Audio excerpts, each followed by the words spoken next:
नमस्कार मित्रों, मैं आपसे शिक्षा प्रणाली के बारे में बात कर रहा हूँ। आज की शिक्षा प्रणाली जो चल रही है वो बहुत ही अनुपयोगी है। बहुत ही ऐसी ऐसी शिक्षा प्रणाली है जिसका कोई उपयोग नहीं है। समय के हिसाब से उसका उपयोग और घटता जा रहा है। आज हम जितनी मेहनत कर रहे हैं, जितने भी परीक्षाएं दे रहे हैं, जितने भी कोचिंग और स्कूल में खर्चे कर रहे हैं, उसका कोई मतलब नहीं रह गया है, क्योंकि उसका जो मूल उद्देश्य है वो है नौकरी पाना। किसी भी डिग्री को लेने का मूल उद्देश्य जो होता है वो नौकरी ही पाना होता है। अच्छी से अच्छी नौकरी मिले, अच्छे से अच्छे पैकेज मिले, ताकि हमें हमारी आवश्यकताएं पूरी हो जाएं। यही सोच के हम पढ़ाई करते हैं या बच्चों की पढ़ाई कराते हैं। लेकिन आज के युग में 21st सेंचुरी में जब से टेक्नोलॉजिकल एज शुरू हुआ, तब से नौकरी की समस्या बढ़ गई। नौकरी की उपलब्धता कम हो गई और कम होती जा रही है। ये बहुत ही तेज़ी से गिर रही है। क्यों कि अब मानवीय इस्तेमाल नहीं हो रहा है कार्य में। कोई भी कार्य में इंसानों का इस्तेमाल कम हो रहा है, बल्कि मशीनी का इस्तेमाल ज़्यादा हो रहा है, इक्विपमेंट का इस्तेमाल ज़्यादा हो रहा है, टेक्नोलॉजी का इस्तेमाल ज़्यादा हो रहा है। क्योंकि उसमें समय कम लगता है और क्वालिटी का काम होता है, और उसमें कोई पैसे ज़्यादा नहीं लगते। इसलिए जो है वो इंसान की जगह पर आज टेक्नोलॉजी काम कर रही है। जो काम 50 आदमी करते थे वो काम आज एक टेक्नोलॉजी कर लेती है। एक मोबाइल पे सेट कर लेता है या कंप्यूटर का सेट कर लेता है। इसलिए अब कोई भी संस्था अपने खर्चे को, ओवरहेड को बढ़ाना नहीं चाहती, बल्कि उसको कम रखना चाहती है। टेक्नोलॉजी के इस्तेमाल करने से उन्हें कोई भी परेशानी नहीं है, और बल्कि उनको उसकी सुरक्षा की गारंटी नहीं लेनी पड़ती। उनको मेंटेन करने की गारंटी नहीं लेनी पड़ती।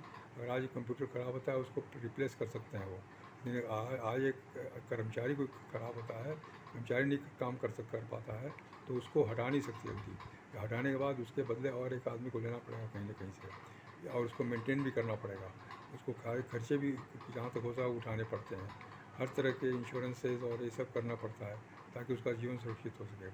इसलिए एक आदमी को मेंटेन करने के बजाय आज ये सोचा जा रहा है कि हम मशीन से ही काम करा लें, टेक्नोलॉजी से ही काम करा लें, तो हमारे ओवरहेड एक्सपेंसेस कम हो जाएंगे, प्रॉफिटेबिलिटी बढ़ जाएगी। इसलिए ऐसा सोचा जा रहा है। यह कोई अमानवीय कार्य नहीं है, यह कोई गलत काम नहीं है। हर आदमी अपने फ़ायदा सोचता है, हर इंसान अपना फ़ायदा सोचता है।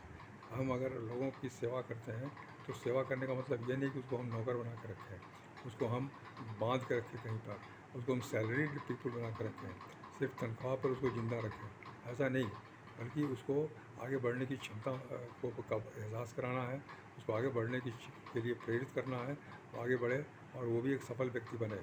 आज इस बात की आवश्यकता है। आज का युग विकास का युग है, आज सुरक्षा का युग नहीं है। जब सुरक्षा कितने लोगों को दी जा सकती है, लोगों की संख्या बढ़ती जा रही है, इसलिए सुरक्षा कम होती जा रही है। इसलिए अब आवश्यकता है विकास की। हर इंसान की विकास होना चाहिए, उसे हमें अपने पैरों पर खड़ा होना चाहिए, आत्मनिर्भर होना चाहिए। इसलिए ये शिक्षा प्रणाली अनुपयोगी है।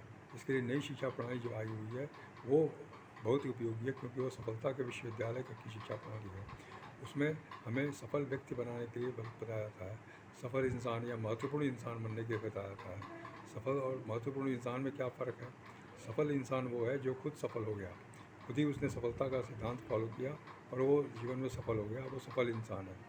लेकिन महत्वपूर्ण इंसान जो है वो दूसरों को सफल बनाने में मदद करके सफल बनता है, वो महत्वपूर्ण इंसान होता है। जो कोई दूसरों की सफलता में काम करके, मदद करके उसे सफल बनाता है और फिर खुद सफल हो जाता है, उसको बोलते हैं महत्वपूर्ण इंसान। तो हम आज महत्वपूर्ण इंसान बन रहे हैं, हम दूसरों को सफलता दिला रहे हैं, दूसरों को महत्वपूर्ण बना रहे हैं, तब हम महत्वपूर्ण बन रहे हैं। इस तरह से यहाँ पर जो है वो काम होता है। इसलिए इस काम का असर समाज के ऊपर बहुत तेज़ी से बढ़ रहा है, बहुत ही बढ़िया से बढ़ रहा है, बहुत ही अच्छे से बढ़ रहा है।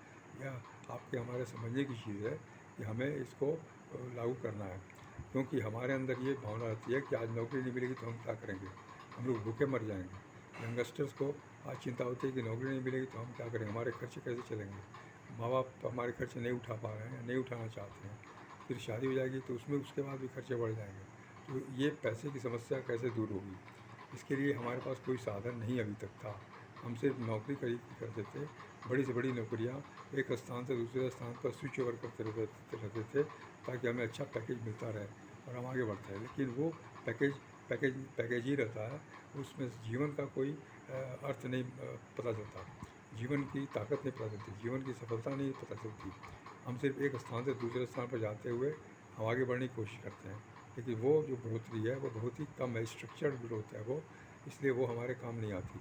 महंगाई तेज़ी से बढ़ रही है, हमारी आवश्यकताएँ तेज़ी से बढ़ रही हैं, हमारे खर्चे तेज़ी से बढ़ रहे हैं, तो उस अनुपात में हमारा इनकम नहीं बढ़ रहा, इसलिए हमें तकलीफ़ होती है, इसलिए हमें परेशानियाँ होती है। हम कितना भी जगह बदलें, कितना भी पोस्ट बदलें, लेकिन परेशानियाँ हमेशा खड़ी रहती हैं। जीवन के प्रति हम कभी भी निश्चिंत नहीं हो सकते, पैसे की कमी हमेशा खलती रहेगी और उससे हम कभी निश्चिंत नहीं हो सकते। यह बहुत ही स्वाभाविक स्थिति है, लेकिन ये देखने वाली चीज़ है कि इस सिस्टम में, नई शिक्षा प्रणाली में ऐसा क्या है जो कि सब कुछ सही बना दे रहा है। सारे विरोध, सारे अंतर्द्वंद, सारे चैलेंजेस यहाँ पर समाप्त हो जा रहे हैं और अपने को एक अच्छा काम करने का मौका मिलता है।